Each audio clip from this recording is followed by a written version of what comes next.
parties. We declare independence from these corrupting powers because they are incompatible with the inalienable rights of life, liberty, and the pursuit of happiness. And we heard from some people who attended the event to get their thoughts on Kennedy's departure from the Democratic Party. But I said that if he goes independent, I'm voting for Kennedy. Yeah. I was a Democrat before I voted for Trump. I turned to Republican, and I said after the last 4 years, I'm going independent because both parties are not for me. So he has the core values, so I think it's a smart choice that he switched over to independent, just so he's not constantly bickered by the Democratic Party. Kennedy acknowledged that other candidates in the past have also become independent, but he said this time it'll be different because the independent will win.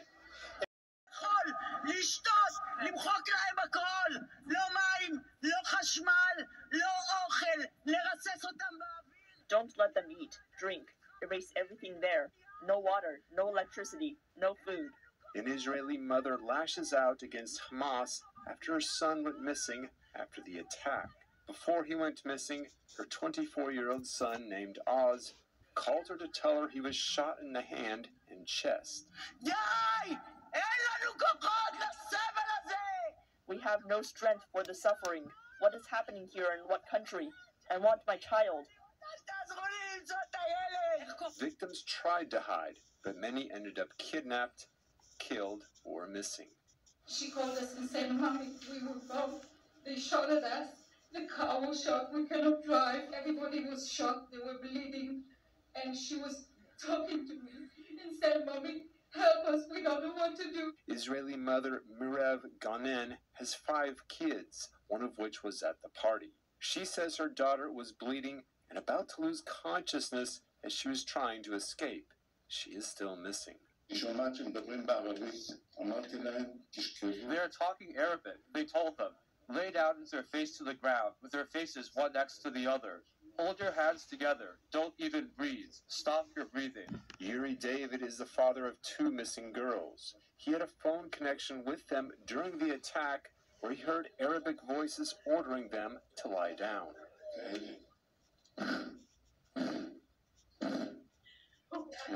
I heard 4 breaths like that, and after that, she didn't answer me anymore.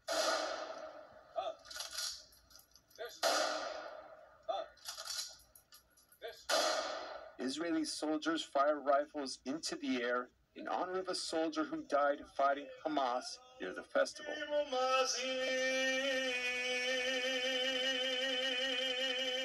Hundreds of mourners gathered to attend the funeral. 44-year-old Colonel Roy Levy was killed as he led his forces into battle. The Israel Defense Forces says he was the first into the battle to save citizens who were besieged in their homes. Around 10 Palestinian terrorists were killed in the exchange. He is one of the most senior Israeli officers killed in combat during the attacks. This is Dave Martin for NTD News. In the States, as in the worst intelligence failure of the time. Now, 9/11 launched the U.S. into the 20-year war in Afghanistan. What do you see in terms of Israel following this attack? Well, look, let me first start by saying that what happened this weekend is unbearable. It is unspeakable. My fiance is Israeli. She was born there. Virtually all of her family still lives there. One of her brothers lives about 5 miles from Gaza. I mean, I cannot possibly explain to people what this feels like to have gone through this weekend during Shabbat, the Jewish Sabbath, the Jewish holy day, over a holiday as well, over Simchat Torah, a day that religious Jews do not even use their phones to let loved ones know that they are okay.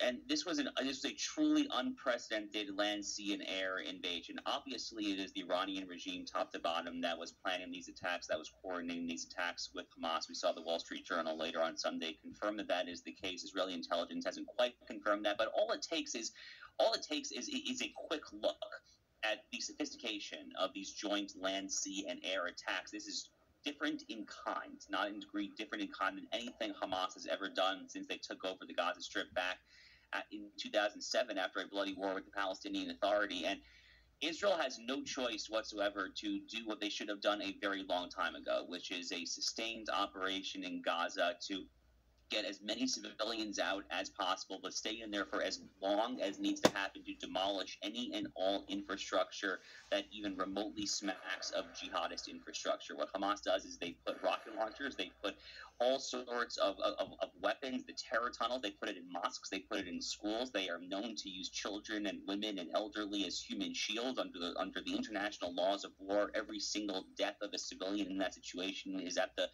feet of Hamas. Israel's going to have to essentially raze most of Gaza to the ground. That is what they're going to have to do. It's going to be ugly. There are going to be terrible images here, but unfortunately is what has to be done in order for there to be any peace and stability in the region. And here's the key point: for there to be any kind of last and durable peace between the Israelis and the Palestinians themselves, Hamas has to go. Hamas is an absolute obstacle that you cannot possibly get around other than full eradication of all of their leaders, all of their members, and all of their infrastructure.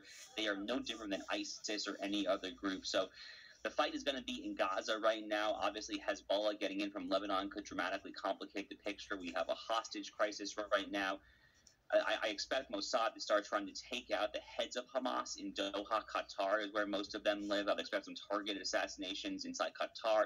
Certainly some targeted assassinations, if not more so, inside Iran itself, inside Tehran. But for now, even holding aside the intelligence failure, which we're going to have to assess as well, the Israelis are going to have to get to the bottom of that.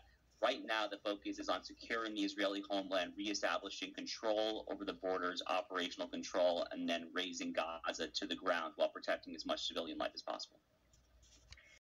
Years to the day since the Yom Kippur War. So clearly the timing was intended to coincide with that. The last time the much vaunted Israeli security and intelligence apparatus failed as much as it did this weekend was 50 years ago in the Yom Kippur War. The other element here of the timing that I think you have to understand here, and I kind of glommed onto this immediately. I saw Senator Tom Cotton of Arkansas has been saying the same thing. I think this is absolutely right. What is going on here is the Iranian regime, using Hamas as a convenient conduit, is trying to blow up the peace deal that has been emerging in recent months and was set to come along between Israel and the Kingdom of Saudi Arabia, which is the most important Arab country in the Sunni Arab world for any number of reasons. They are the custodians of the holy sites in Mecca and Medina. They carry a lot of sway. We saw the interview with Mohammed bin Salman and Brett Baer over in Saudi Arabia recently. They got a lot of attention where he was very optimistic about the prospects of peace with Israel. Prime Minister Bibi Netanyahu used a lot of his comments at the United Nations recently talking about this peace. Iran has no interest whatsoever in Israel further integrating into the Arab world and continuing the circle of peace that President Trump and Netanyahu helped usher in with the Abraham Accords in 2020 with the UAE, Bahrain, Morocco, and Sudan, making peace with Israel. So that is the other element of the timing here, is Iran is really, really trying to escalate a hot war and to drive a narrative such that the Saudis would feel too pressured and then would not be able to join the Abraham Accords and make peace with Israel.